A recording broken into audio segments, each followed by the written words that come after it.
Les dinosaures et autres espèces préhistoriques, saison 4, épisode 8. Nous sommes dans un désert de neige.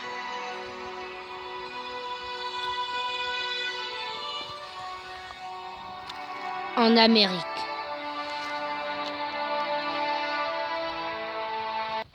Dans ces déserts, n'empêche, règnent des dinosaures.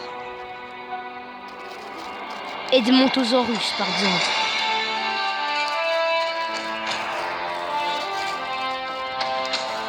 À la recherche de nourriture, des immenses troupeaux migrent chaque année d'au moins une centaine d'individus. C'est l'hiver. D'autres dinosaures y vivent, comme Alamosaure, un immense herbivore de plus de 20 mètres de long.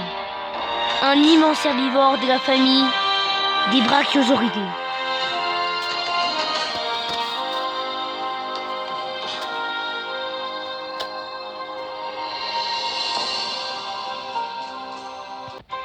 En cette saison, en Chine, c'est la même chose. Les prédateurs, eux aussi, y vivent. Il n'y a pas que des herbivores quand même, comme Eutyrannus.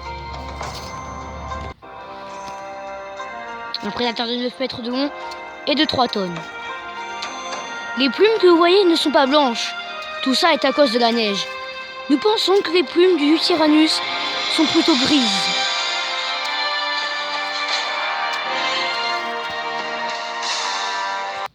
Dans d'autres pays, par exemple en Espagne, l'iguanodon. Il y a aussi de la neige. Mais en Afrique,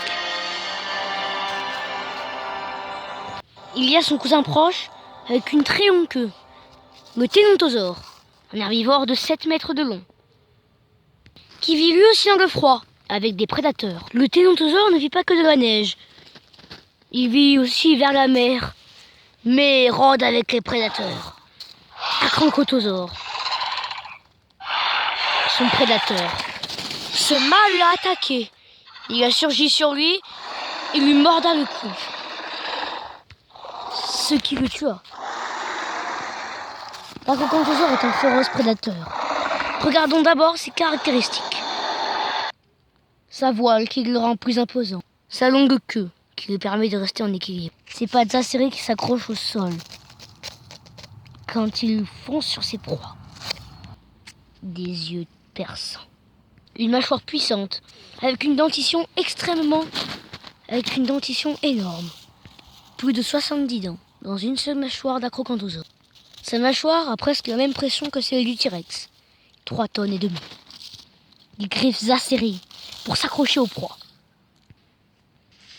Il n'y a pas très longtemps, nous avons découvert un Thénontosaure qui s'était fait attaquer par un acrocanthosaure. Nous avons remarqué qu'il s'était fait griffer le dos 3 fois. Et qu'il a eu une énorme morsure au cou, ce qui l'a tué. Mais revenons avec la mort du Thénontosaure et l'acrocanthosaure.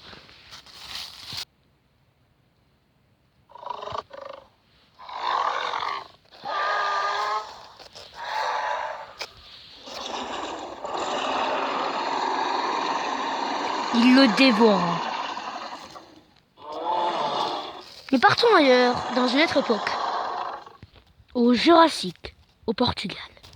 Même les géants prédateurs allosaures, grands de 9 à 12 mètres de long, ont connu l'ère glaciaire.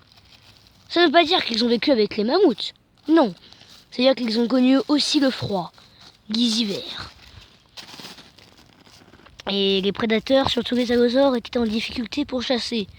Ils ne pouvaient que chasser des petits dinosaures qui ne migraient pas, comme Compsognathus par exemple.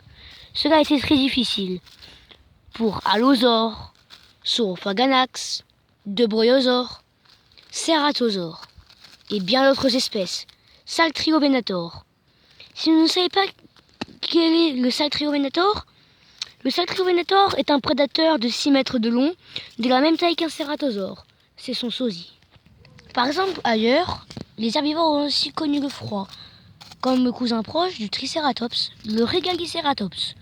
Ces deux-là sont à la recherche de nourriture et ont juste retrouvé ça. Dans notre pays, par exemple en Argentine, les prédateurs connaissaient eux aussi le grand froid.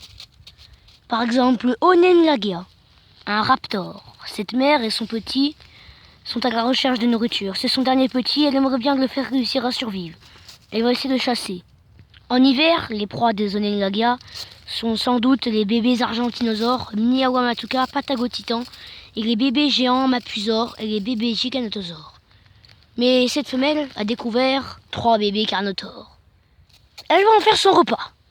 Mais en Amérique du Nord,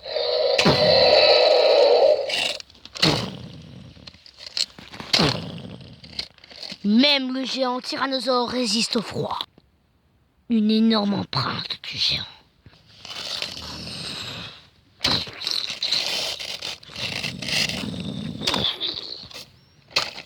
Ce mâle est à la recherche de nourriture. Il n'a rien mangé depuis au moins 3 mois.